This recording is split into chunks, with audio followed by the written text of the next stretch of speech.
Hello, I'm Gina Cacceci, webinar host with FDA News.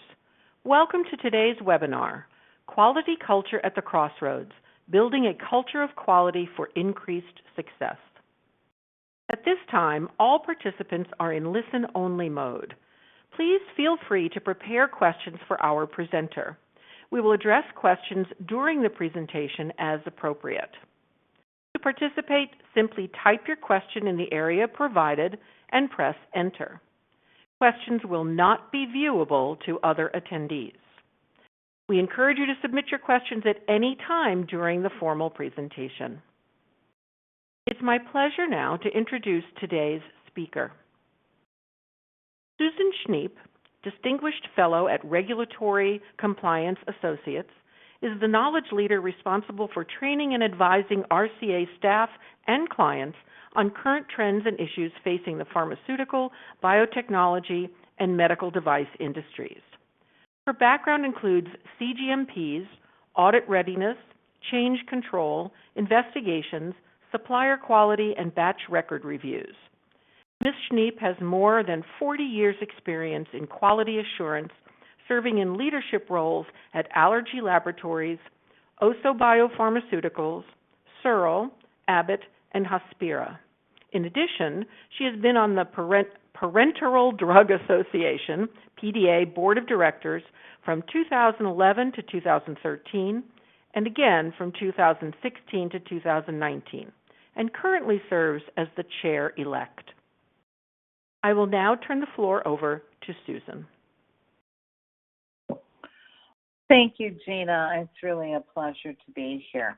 Those of you astute in the audience who are awake, it's the afternoon and you've had your last cup of coffee, will notice there's a difference in the title.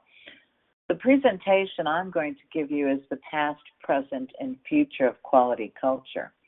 The title of our webinar is Quality Culture at the Crossroads, Building a Culture of Quality for Increased Success.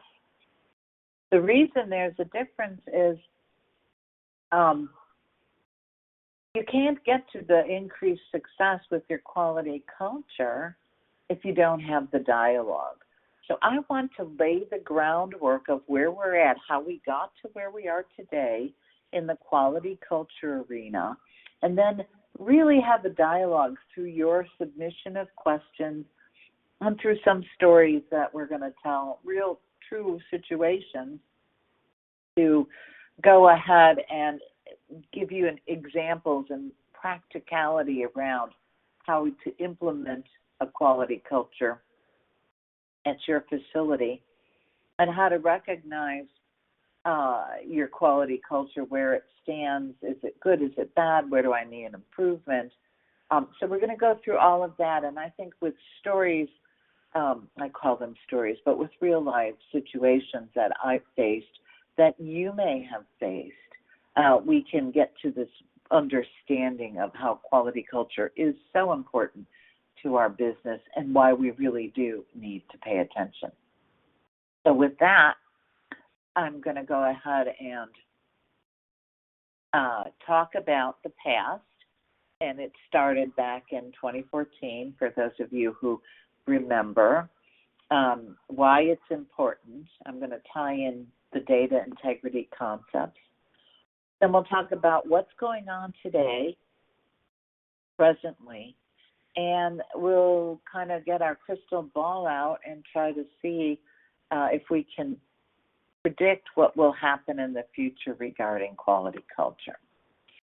So I love this because I think it really, the idea of quality culture, the idea of data integrity, all of those concepts have been incomplete, or investigations, CAPAs, have been around for the 40 years I've been in the industry.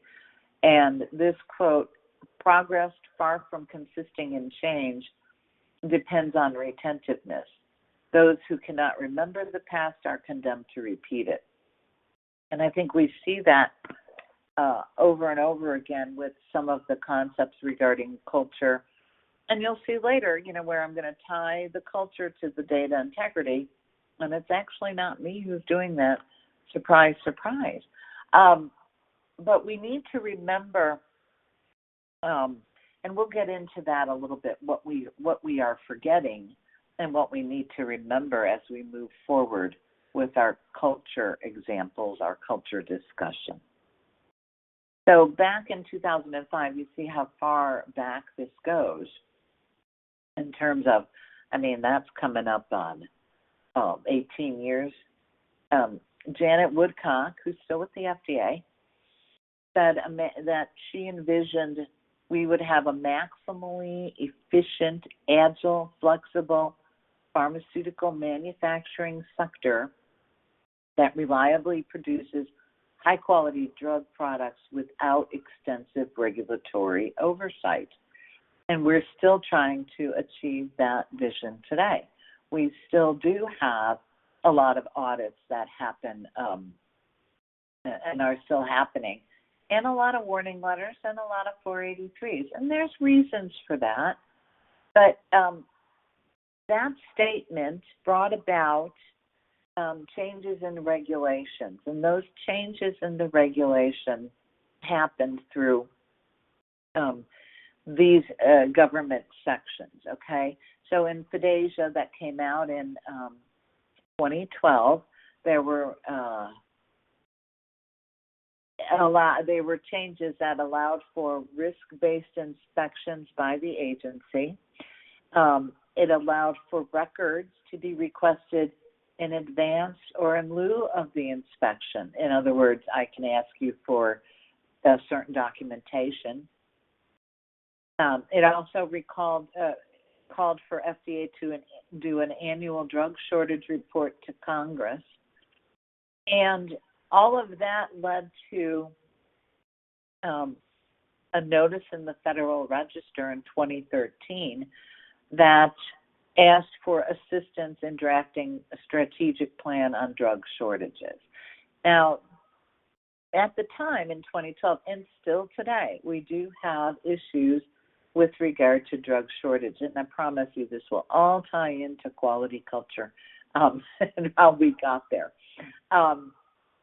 So the notice in the Federal Register was to the industry asking for how do we take care of the drug shortage problems? What do we need to do in order to do that? And the proposal really started off this quality metrics journey, because FDA came out with a draft guidance, of course, that was on quality metrics.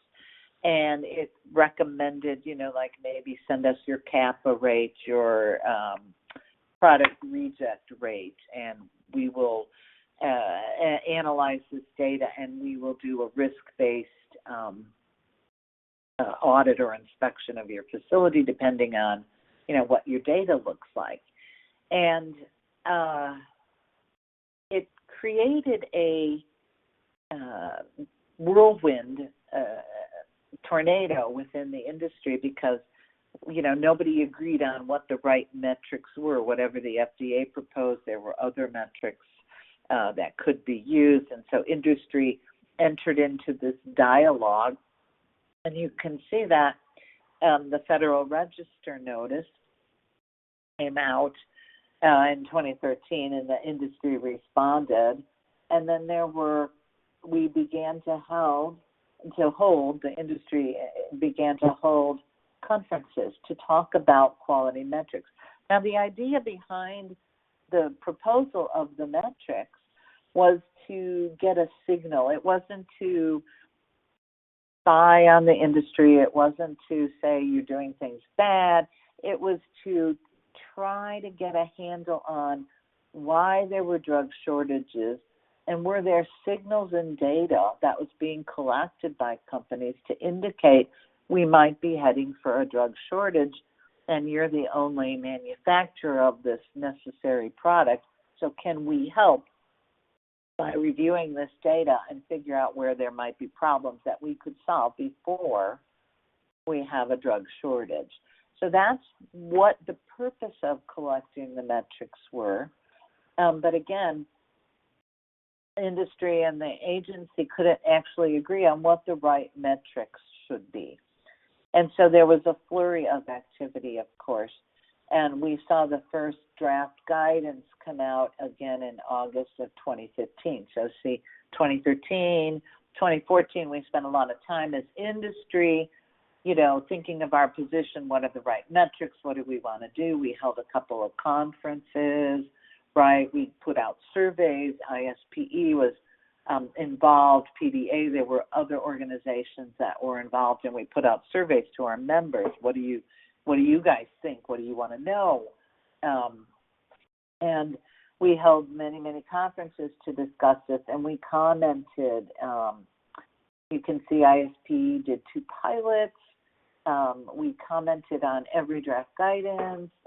We went to the public meetings, and so all of this was taking place to try to get a handle. And one of the things that everybody ultimately agreed on was whatever metrics you provide, this is kind of a lessons learned from all of that, that metrics is very complex, fraught with unintended consequences, and we'll go into that a little bit. Trending is important.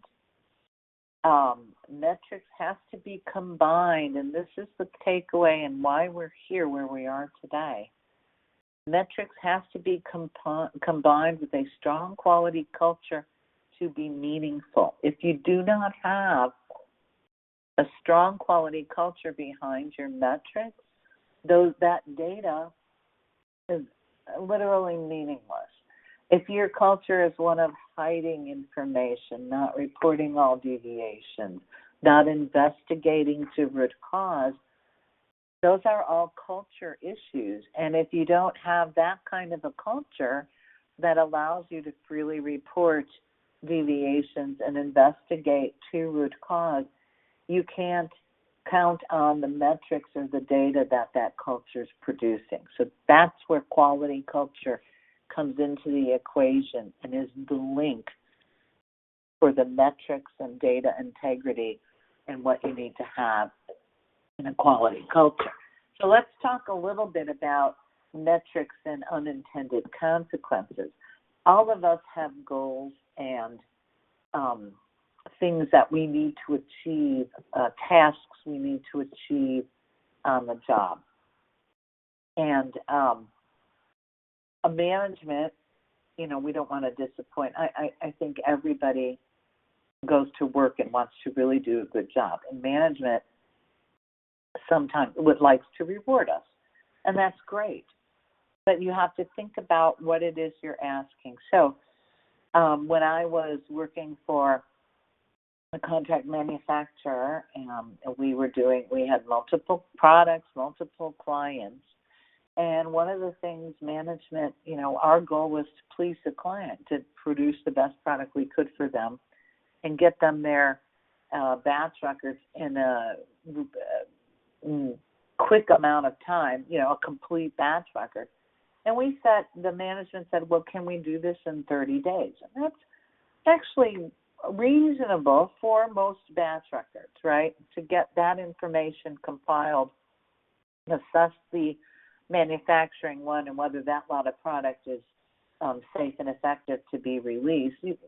Without any deviations or investigations, you can do that in 30 days. You can get all the analytical results back. You can get the packaging results back. You can get your microbial results back, look at your environmental monitoring for the day, all of that can be done in 30 days. And so management said, okay, what we'll do, we're going to, every time we achieve that, we're going to kick in money, and we're going to have a great party at the end of the year to achieve to celebrate our success for this achievement, for getting these batch records to our clients in 30 days. That sounds great, right? That's really a nice thing to do. Thank you, management. But it was a goal, but it drove unintended consequences in behavior that normally people wouldn't do. But because there was this carrot, this reward to be chased, people changed their behaviors to achieve the goal. And what did they do? They began to stop investigating prematurely into deviations. Not every investigation came to a root cause or a realistic root cause. They started to close things early, post the batch record, and get it to the client, and then say, oops, I think we need to go back and reopen this and look at this investigation. So they were knowingly closing investigations to get that pizza party at the end of the year, right? And then once they got it and met that 30-day, then they'd say, I think we have to reopen this one. I'm not sure our root cause was right. So you can see it becomes very important for management to be framing goals and expectations of the organization to achieve the right culture, to achieve the right consequences, to achieve the goal, but not drive poor behavior. I think that's really important because right now it sets the expectation for really the rest of what we're going to talk about is, who's the most frequently asked question is, who's responsible for quality culture? And the answer is everyone. It's not just quality. It's not the culture of the quality department. When we talk about quality, we're talking about the culture of the entire organization. Everybody's responsible. And as we know, that is driven from the top. So management needs to be involved in this conversation because they need to understand when they set a carrot, an expectation, that people will drive to achieve that expectation. And they have to be careful how they frame it because it can drive poor behavior. So now let's talk about the big thing, which is the present, what's going on present. Because, as everyone knows, there's really no way to measure quality culture. There's not a metrics you can put up that says, and I'm going to measure my quality culture because I'm going to provide you with how many times I've communicated via email to the entire company. I'm going to provide you. None of that really measures the culture. So we need a standard. It would seem logical that we need some sort of standard or guidance that tells us this is how you can go about measuring your quality culture, and that's really the present. So if we go back to the past and we learn from what our conferences and dialogue told us when we were first assessing the metrics, we will see that we learned a couple of things. And the questions that came out of all of that information was, is there a relationship between quality culture and mature quality attributes? And which mature quality attributes relates directly to quality culture behavior? Now, when we talk about mature quality attributes, we are talking about the quality management system, which we all know extends across an entire organization. We're talking about, your change control, your CAPA process, your investigations procedure, right? All of those are quality attributes. And so if you have, the more mature your system, here's the logic is, if you have a mature system or you don't have a mature system, whatever your system is, can you relate that to your quality culture, the behaviors that are being demonstrated in your culture? So this is those of you who like mathematics or equations. If quality attributes, which are quantifiable and easily measured, it can equate to quality, this is our hypothesis, equate to quality behaviors, which are difficult to measure and may rely on observation, so the soft side of things. If that defines a quality culture, if we can look at a company's quality attributes, we can see what their quality culture is. And we aren't talking about, again, get out of this is not just applying to the quality department. This applies across the board to everyone in the organization. So that's the premise. And to go about proving or disproving the premise, what the Parenteral Drug Association did, as did ISPE, because they had a couple of pilots and stuff, right?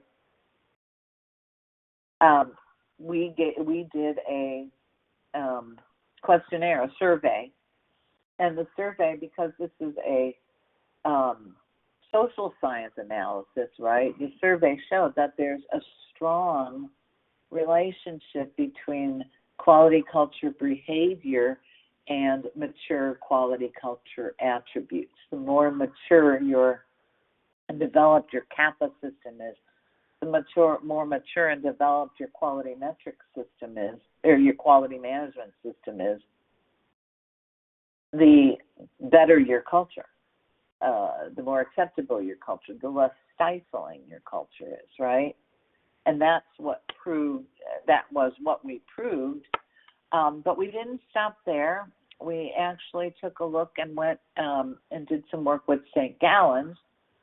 And they were we asked them to put our data into their program. Now, they were measuring operational excellence, which kind of is on the same lines as the quality culture, but they had a few different questions in there. But when we ran our questions, there were very similar, questions that we asked that they asked.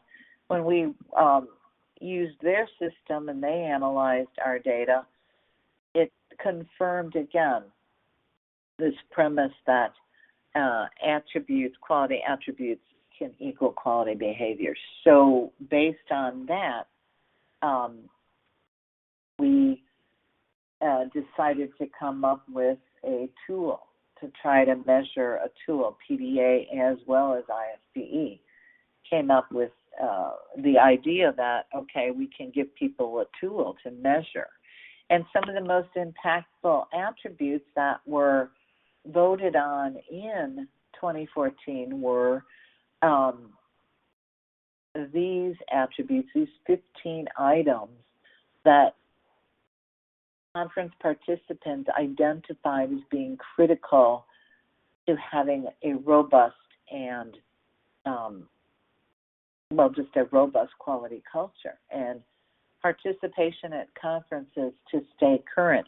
So they're saying, you need to network, you need to get out there and see what's going on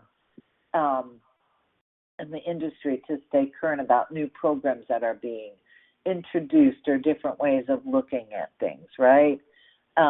Pick another one, collecting management review metrics, okay, involving management and collecting the metrics and understanding that those metrics are reflective of the entire organization, not just quality. It may be quality who runs the meeting, prepares the PowerPoint presentation, presents the data, but the metrics that are being presented reflect the overall organization, right? Collecting employee turnover rate metrics. I think that was an interesting one. Are people coming in and leaving right away? Do we have a big turnover? Because that's an indication that nobody really wants to be there. Why? Quality topics included in at least half of all hands meetings. So that's where management says, okay, everybody, you got to dial into this webinar and you got to dial into this meeting or go to a meeting, and we're going to have an all-company meeting. Everybody's involved in those meetings to actually address quality issues, to bring quality forward in the company. So it's not like this hidden, police monitoring organization. It's involved and it's accepted as part of the culture. Continuous improvement plans, all of those were identified. So that's quite a few attributes that have identified that people recognize as being like what we'd like to have in our quality culture. So based on that, and I know this is hard to see, and I apologize, but this came right directly from the PDA culture, quality culture guided assessment tool. The purpose of the assessment tool that PDA developed was not to grade your quality culture. It was to basically give you a snapshot of where your quality culture was at in terms of maturity. Were you a newbie, or were you a developed and sophisticated older system? So the way we did this was looking at the data that was presented and through a task force and lots of discussions and definitions and presentations and background information. The 5 categories were identified that we felt, the PDA felt, were most impactful on quality culture. And these 5 were employee ownership and engagement, continuous improvement, technical excellence, leadership commitment, and communication and collaboration. All of those categories were, and then we took attributes, right, and put them in under certain categories. So the category employee ownership and engagement, you have the attribute of just, do people understand what quality goals are? Are staff empowered to make decisions, right? And are they engaged? And you measure that with the metrics of impact on product quality, patient impact, process ownership and engagement, and QMS, there we are, quality management system processes. Are they developed? Do employees understand the impact their actions, their job, their goals have on the product quality? Do they understand the impact that their roles, what they do, have on the patient, right? Do they own their process, their job? And are they engaged in their job? And, to me, more importantly, are they able to make decisions that are specific to their job-related decisions, right? And how involved are they? Do they follow the quality management processes, right? Continuous improvement. Well, everybody wants to continuously improve, so those 2 attributes were defined as CAPA robustness and clear quality objectives. Again, getting to root cause and eliminating your human error and determining, what caused the human error, getting behind that human error allows for your continuous improvement to take place, right? So I'll tell a little story here so you can kind of get a feel for what we're doing, but let's go through the other 3 first. Technical excellence, do you utilize utilization of new technologies, maturity of systems? That may not be appropriate for everybody here, but one of the things that you want to ask, if you're not utilizing new technologies, though, but do you have an aging facility? Are your technologies aging? Is your manufacturing producing a lot of scrap rate, a lot of rejects? Are you having more downtime? Is your yield decreasing? That may be an indication that you need to maybe not utilize a new, a novel. We're not necessarily talking about novel technologies, but you may need to be updating your equipment, your manufacturing equipment, right? And then there's always, certainly with training, Do you train your employees to perform their jobs, to understand what they're doing, to understand how they fit into the whole, right? Leadership commitment is the next category. And so does leadership involve quality? Do they have quality in mind when they take initiatives? Do they have a safety program? Do they have rewards and recognition? Do they have feedback and staff development that helps people grow? All of these things are measurements for leadership to look at. And then finally, probably the one that really is everybody's, communication and collaboration. Is management, is the culture, are the people communicating frequently? What do they understand about quality, right? Are they involved in management review? Do they understand the metrics they're collecting and what they mean to their job? Are they getting internal feedback from people about how to improve processes, right? You can do a quality culture survey, and then operations readiness and knowledge. Are people knowledgeable about the role?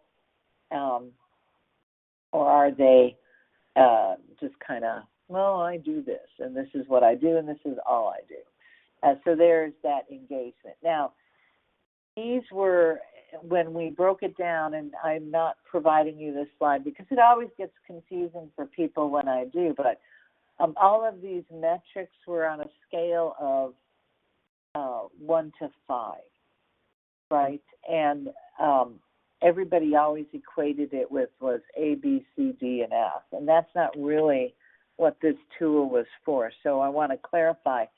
All it was to tell you 1 through 5 were the maturity definitions, 1 being less mature, just being developed. And that's important if you're a startup company, a small company, right? You may not have been around to have sophisticated, very developed systems.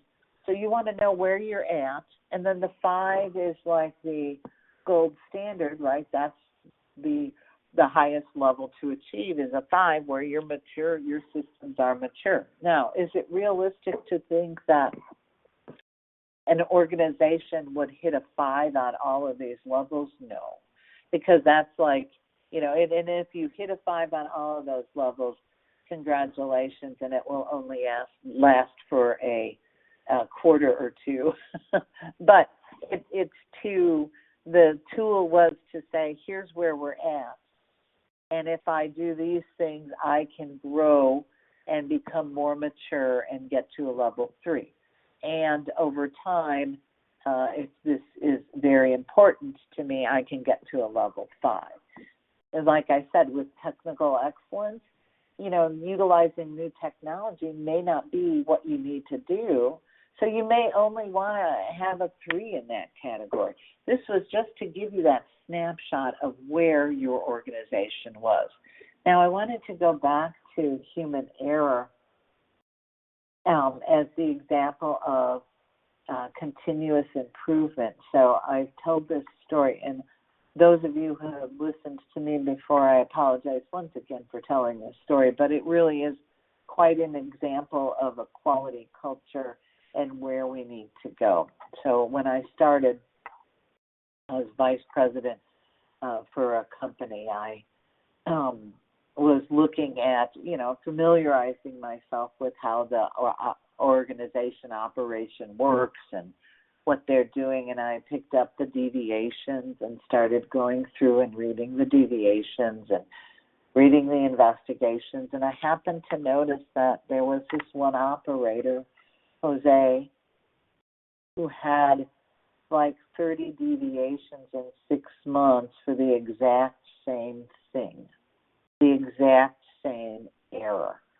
So I got curious and I started looking into it, and I found out that his error was he forgot to sign a section of the manufacturing record while he was executing, he was a line operator. He forgot to sign it, and so they had to go back always and get a signature. And I said, well, this is kind of weird, right? So I called in the staff and said, what's going on with Jose? And what is this about? Oh, he just forgets to sign, it's okay, we retrain him, And so my mind is thinking, well, if you're forgetting to sign this critical step in the batch record, are you the right person for the job? So I questioned, I said, well, is Jose the right person to be doing this job? Oh, he's great.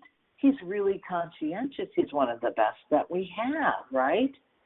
Yeah, but he keeps forgetting this critical part, guys, and you keep retraining him. What really is going on there? Oh, nothing to worry about, So I got curiouser and curiouser, and Jose worked second shift, I finally decided that I was going to go in and talk to Jose directly. And I sat down and I said, okay, what's going on, right? And he said, well, I keep not signing the batch record and they keep retraining me. I said, okay, that's not really what I want to hear. Why are you forgetting to sign the batch record?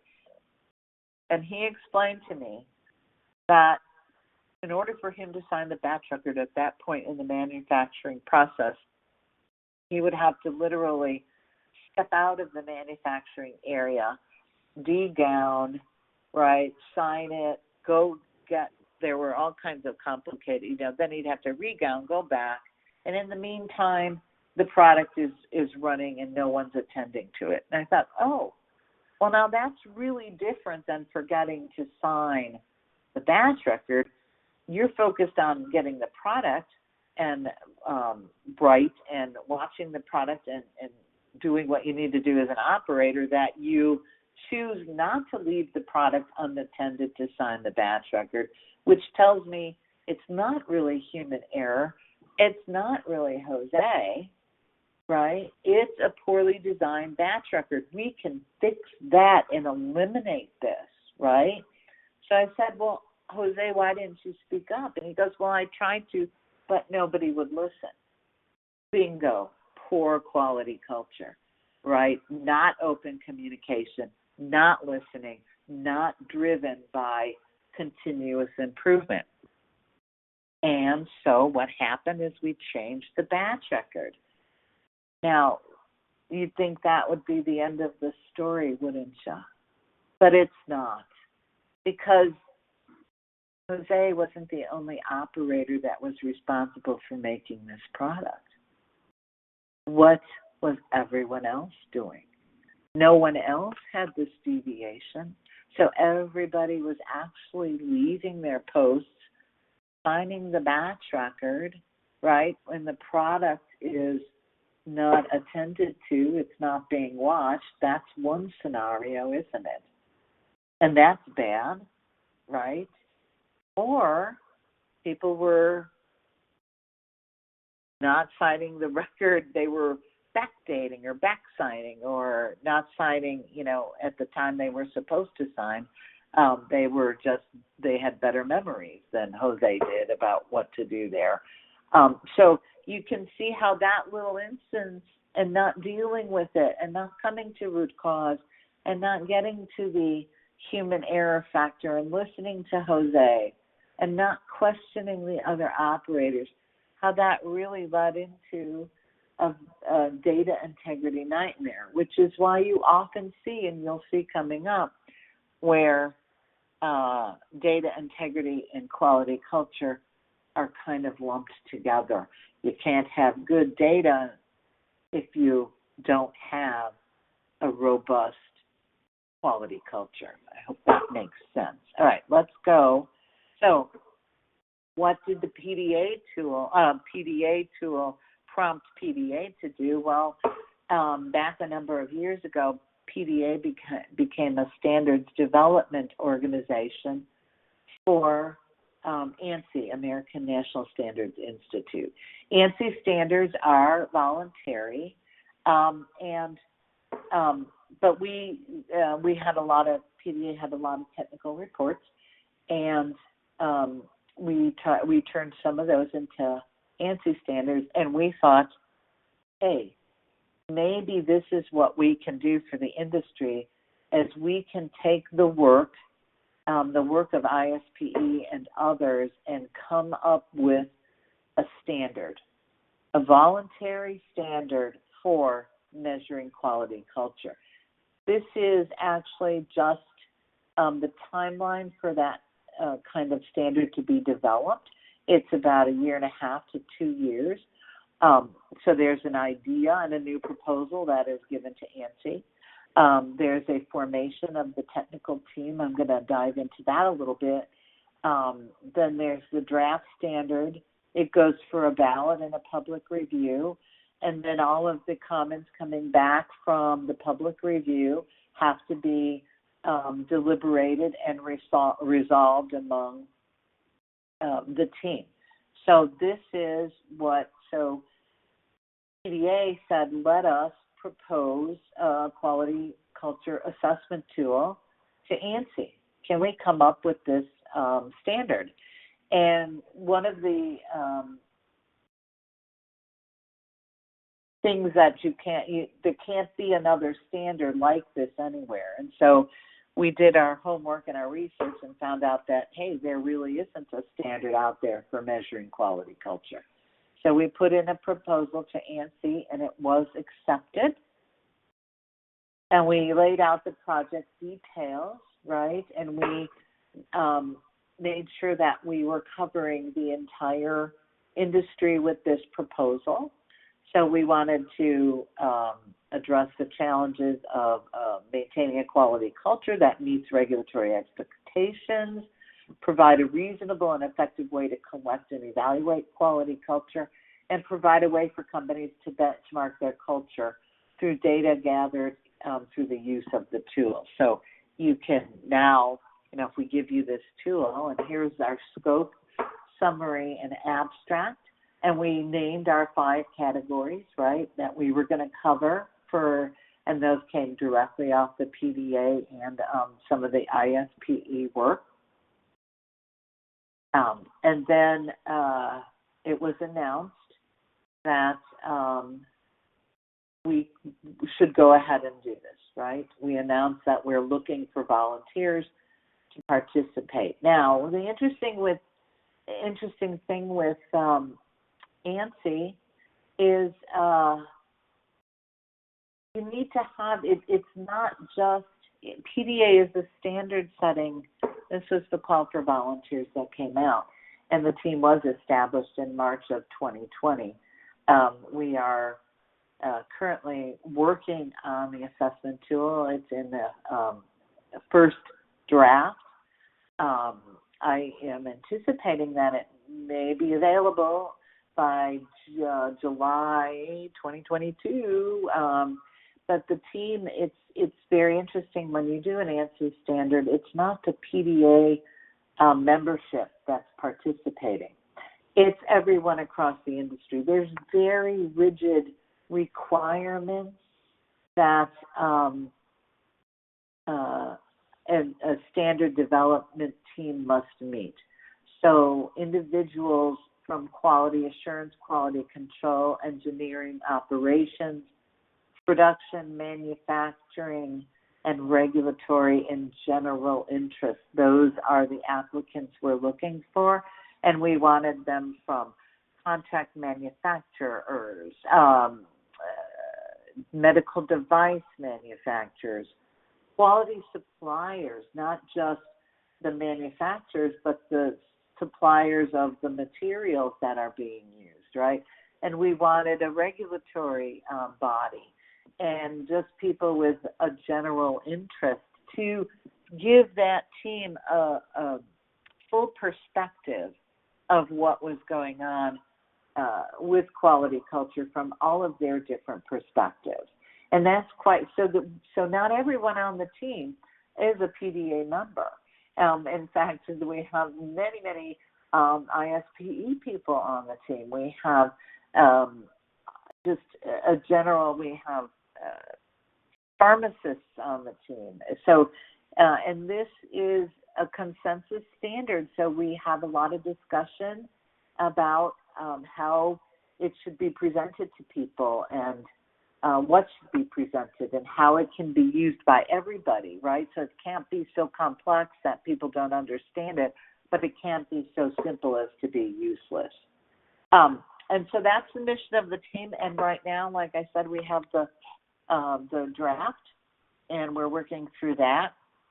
And we're expecting, it'll be in public review, so you want to keep an eye out for that. And then let's go ahead and talk about the future, because developing the standard for everybody to use is really predicated on the idea that in the future there will be audits or, audits, we'll call them audits, inspections for quality culture. That it will become part of an inspection. We won't just look at your compliance issues, your CAPAs. We will look at your culture. Okay, so this is not how to, I'm going to give you the regulatory expectations, but I love this.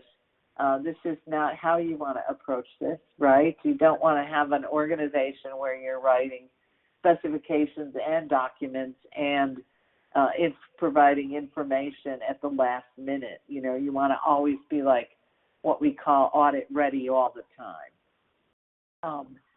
And so we have to ask ourselves, all of this, why is culture important? That's really what we're going to.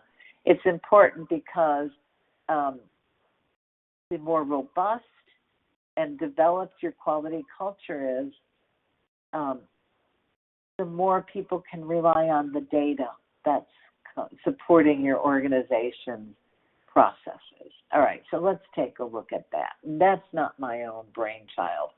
That is actually being linked by regulatory authorities and in guidances worldwide. So the first one is the Pharmaceutical Inspectorate, and they have good practices for data management and integrity in related GMP, GDP environments. And I'm assuming that everybody knows what PICS is, but it's cooperative of regulatory authorities around the world. So they have guidances that can be used. And what we see here is they have in this guidance in section 6.3, they talk directly about quality culture. Management should aim to create a work environment, i.e. quality culture, that is transparent and open, one in which personnel are encouraged to freely communicate failures and mistakes. Isn't that interesting? Jose, the operator, was not freely able to communicate what was going on. Okay, then we have the MHRA. Well, that's the British regulatory authority. They came out, data integrity guidance and definitions. So they have the principle in one of their documents, the principles of data integrity. The organization needs to take responsibility for the systems used and the data they generate. The organizational culture should ensure data is complete, consistent, and accurate, whether it's paper or electronic. Then they go on to say the impact of organizational culture, the behavior driven by performance indicators, objectives, and senior management behavior, right, should be endorsed at the highest levels of the organization. Don't underestimate it. Senior leaders, don't underestimate. People are watching and they're mimicking your behavior, and you have to be exemplary. You have to embrace the culture, right? What you want the culture to be. Well, then we have the World Health Organization. They had a guidance on good data and record management practice, and in their introduction, adoption of a quality culture within the company that encourages people to be transparent about failures so that management has an accurate understanding of risks and can then provide necessary resources, right? They say that's directly related to good data and record management practice, which is, making sure your data's you have data integrity. Not only do they go on, but they also go on and describe quality culture. They have a definition. Management, with the support of the quality unit, should establish and maintain a working environment that minimizes the risk of non-compliant records and erroneous records and data. An essential element of the quality culture is the transparent and open reporting of deviations, errors, omissions, and aberrant results at all levels of the organization, irrespective of hierarchy. And then I like the last one: senior management should actively discourage any management practices that might reasonably be expected to inhibit the active and complete reporting of such issues. For example, hierarchical constraints and blame cultures. That's pretty specific. And we have the FDA, and they have guidance, right? Data integrity and compliance with drug CGMP. And that doesn't quite define quality culture, but it does say it is the role of management with executive responsibility to create a culture where employees understand that data integrity is an organizational core value, and employees are encouraged to identify and promptly report data integrity issues. In the absence of management support of a quality culture, quality systems can break down and lead to CGMP non-compliance. And here I've just put together the information that I pulled those statements from, and actually when they were issued. The one we didn't talk about at all is the Parental Drug Association came out, elements of a code of conduct for data integrity. That is free on the website, but it's not. It's telling you what your code of conduct might be for your company. I wanted to give you the regulatory perspective, because what happened is with the quality culture tool that PDA developed, we trained over 100 regulators from MHRA and the US FDA. And here's what they said. So you can see where now we're starting to get to this idea of, hey, it's coming up. It's going to become part of inspections and audits. So what they learned was they could absorb some of these concepts and apply them when they went into audit. It can be a powerful tool for evaluating contract manufacturers and business partners. I will consider quality culture when reviewing data from industry. I think that's very interesting.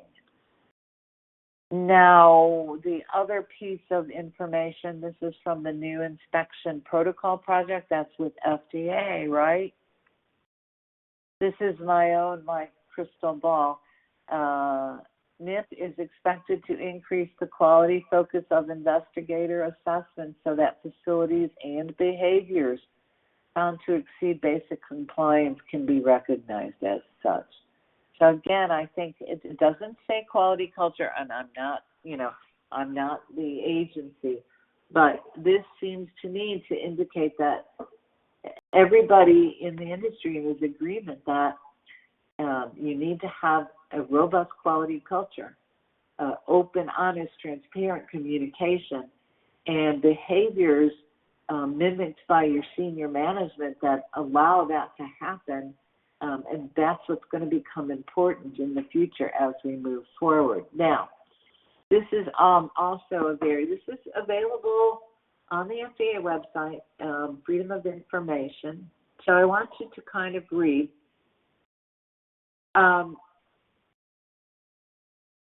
Non-conformance reports, NCR 1922, blah, blah, blah, alleging that data derived from in vitro relative potency studies may have been mismanaged or even potentially manipulated. To me, that says that's a data integrity issue, right? That's right there in this 483.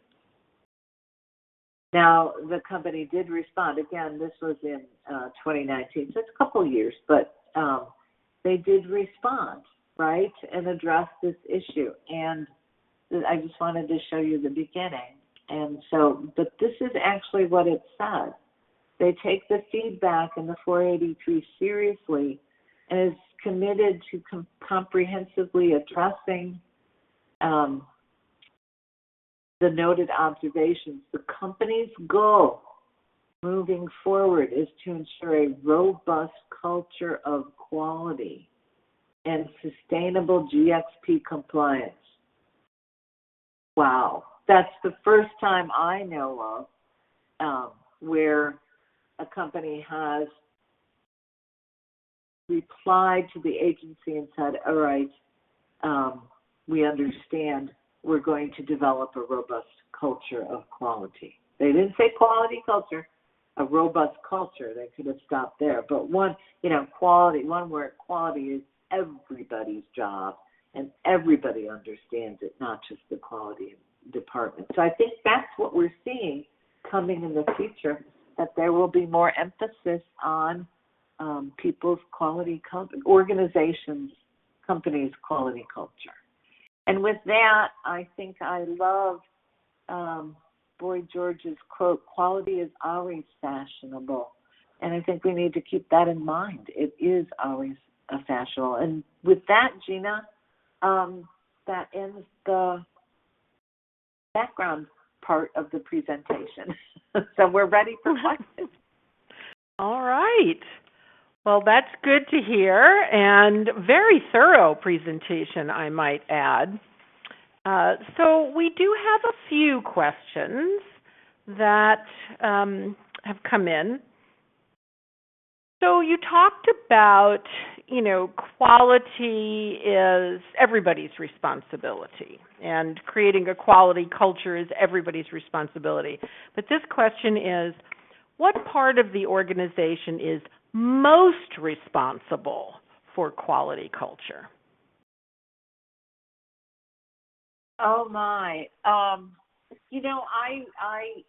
think it's senior leadership. I don't think you can underestimate their role in establishing good quality culture. And if they understand it, then they will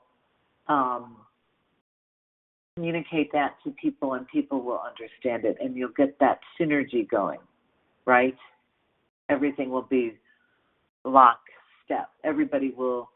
People follow senior leadership. They want to comply with senior leadership, right? They want to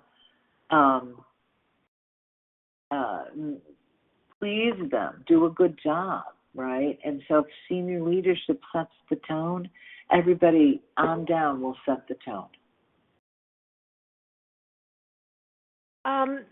So, you told that great story about Jose. It seems to me that that's the kind of story someone in senior leadership should tell as a way to communicate the need to change the quality culture. And Jose's focus on tending to the product during process was an example of quality culture. Is that what you mean by they need to take the lead? They need to incorporate it in, find those quality moments, I guess is the way I would say it. Think of how stifling Jose must have felt, right? Nobody's listening to me. I got this issue. I keep getting these deviations.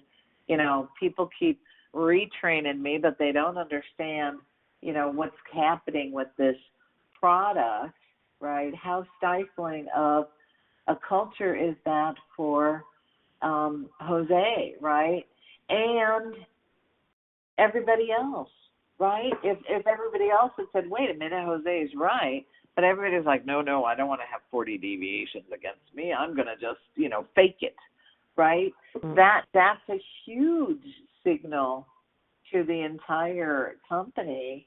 Don't speak up. Don't talk about the issue. Just go along and everything will be fine. That's how stifling. And kudos to Jose for just keep doing, he kept, okay, I'm doing the right thing. He kind of reminded him what an example he sets for everybody to do the right thing. But right. The culture was not, I don't know. I mean, I can't speak for whether or not he got punished. He just kind of got, ignored. And that sometimes is worse, right? Mm-hmm. So here's the next question. How does a company start to shift their culture from a negative quality culture or negative culture to an optimized culture? Oh, wow. That's great.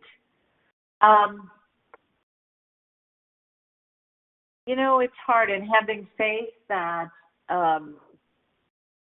it really requires management buy-in. And so you need to have somebody,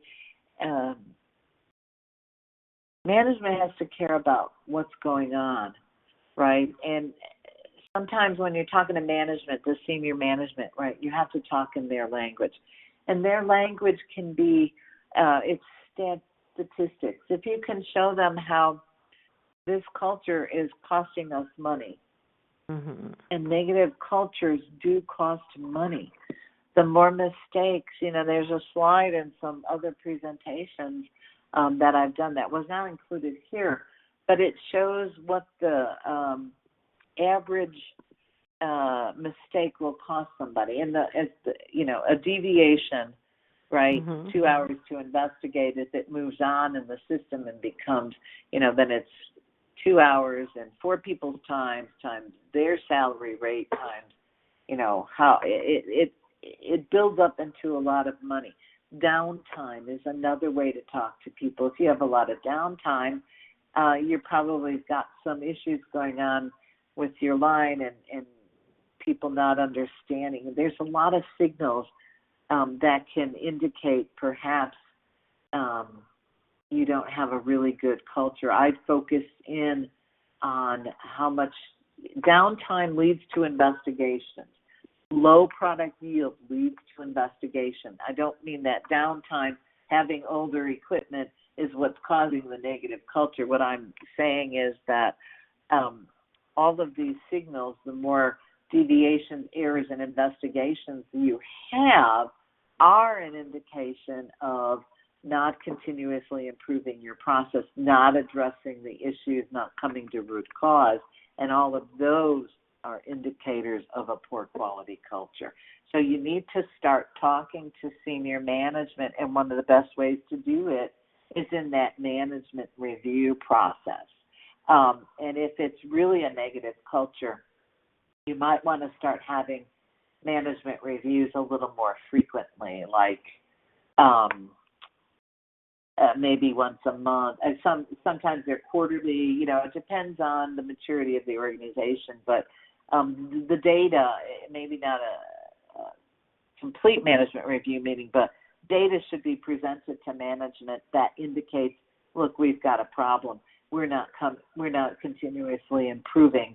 And some of that has to do with our systems and our immaturity around some of these mature quality attributes, such as the CAPA, the change control, those elements that can be measured, and start that dialogue with them as soon as you can.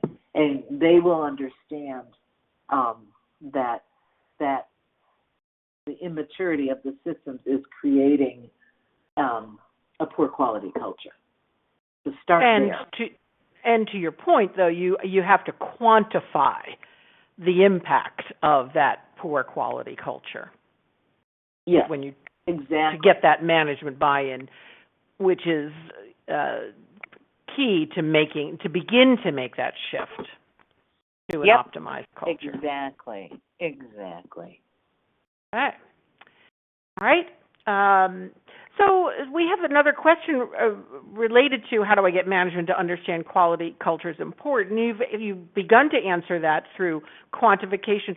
Would there be anything else you would add that would help management understand why having a mature quality culture is important?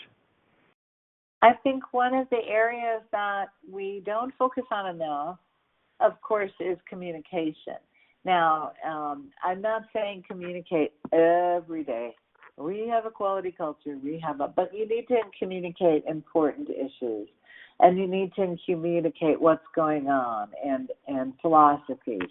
And the reason is if you don't communicate with people, they won't understand, and they'll fill in the blanks. And oftentimes the picture that they fill in isn't the correct picture. It's not the way things are, right? So hiding issues or hiding things from your employees just drives bad behavior. It drives speculation. It drives rumor and innuendo, and that's not what you want in a quality culture. You want openness and transparency. So the more you can work on your communications, what you're going to communicate, when you're going to communicate, how you're going to communicate, right? That's ideal. That really starts to drive, and it's a good place to start too, right? Mm-hmm. Is dealing with the communication issue and how are you going to push your message out across the entire organization productively, right? And don't be afraid when you're in that senior management role to do that. Don't be afraid of the questions that people might ask. That's the way to embrace it. Next question. And just a reminder to our listeners, we're still taking questions, so if you want to submit a question, just go to that question and answer panel, type in your question, and press enter. Here's the next one. What are some of the major challenges in developing a quality culture? Changing people's minds. I think, that's the, one of my jobs, I was brought into a company, they'll remain nameless, right? I won't tell you which one. But I'm sure you've all had this. They brought me in for my expertise, and they needed a culture change because they actually got asked, what kind of a culture do you have here, right, in one of their inspections. And so they brought me in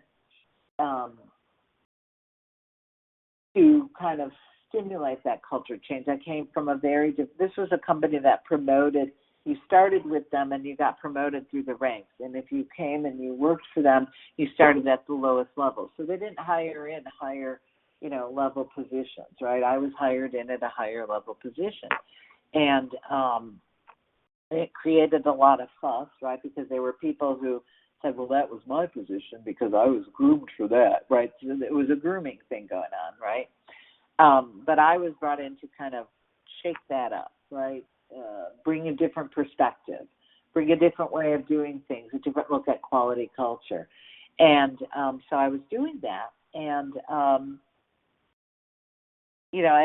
about 2 weeks into it, I thought, oh, my God, I made this horrible mistake. And I went to the guy who hired me, and I said, because every meeting I go into, I get, well, we don't do it that way here. We do it this way. If I had a dollar for every time somebody said that's not the way we do things, I would have retired when I was 35, right? I would have more because everything was about we do it the status quo and maintaining the status quo.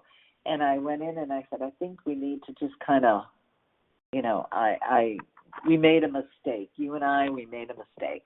And he said, no, I brought you in here to be that catalyst and keep doing what you're doing to break them. They had to break out of the rut and the poor culture and the hiding and the obfuscating and relaxed kind of time in the chair is how not knowing my job is not what gets me, knowing my job is not what gets me promoted. What gets me promoted is I put time in the chair. So it was quite a challenge, and changing people's minds in that environment, not only upward management, but people who were reporting to me, plus my own peers, that's a lot of mind. And you have to get somebody on board with you. You have to start establishing, liaisons with people, camaraderie, people who are going to help you achieve that mission, because that's really the hardest thing to do, is to change. You're going to have about 20% of the people who are right on board with you. They want to change. They want to do better. They want to see change. Then you're going to have about 60% of the people, right, that are kind of on the board. They want to see where this is headed before they commit, right? They want to see what you're going to do with it before they commit. And then you have about 20% of the people who will never change no matter what you do, right? And that's kind of what you're up against. So what you want to do is identify the 20% of the people that you have to convince who are on board with you, and get aligned with them so that that group is carrying a consistent message, and slowly convert the 60% of the people who are on the fence and want to see, well, what's in it for me? Why should I, why isn't this the quality flavor of the month? And then you want to weed out the 20% that are never going to change, right? Because they're always going to drag your culture down. Make sense? Mm-hmm. Oh, yes. And the research around change and change management supports everything you just said. All right, we have one more question, and it's nice because it's kind of ending this on a positive note. So what would you say are the biggest advantages to having a robust quality culture? Oh, wow. For me, it's happy people doing their jobs, understanding their jobs, engaged in their work. I think it's so sad to go to work and not enjoy what you're doing. And if you're in a poor environment, a negative culture, a blame culture, you certainly aren't enjoying your job. And so I think one of the biggest advantages is people want to come to work, want to do a good job, enjoy and have passion around what they're doing. That it makes the whole, then they're collaborative, then they're, working with each other, making high quality products, and participating in having a good, I don't think it's a bad thing to have a good time when you're working. I think that actually makes you more productive, to have kind of a passion around what you're doing. And that passion then takes over, right? And people don't want to let go of that. And that will help drive and maintain your quality culture, or the culture in your organization. Thank you. Susan, do you have any closing remarks? Any closing comments? The only, get passionate about this, get thoughtful about this, get on board with this, because I think it's going to come, and I think it's important, and I think everybody's going to be facing it, and it's much better to work with a culture that's positive, it is headed in the right direction, than one that's stifling. So just learn as much as you can about it, and try and drive your organization in the positive direction. Well, thank you very much. On behalf of FDA News, I'd like to thank our participants for joining us today. Please be sure to fill out the survey at the conclusion of the webinar. Your feedback is very important to us. This now concludes the webinar. Have a great day, and I hope you join us again in the future.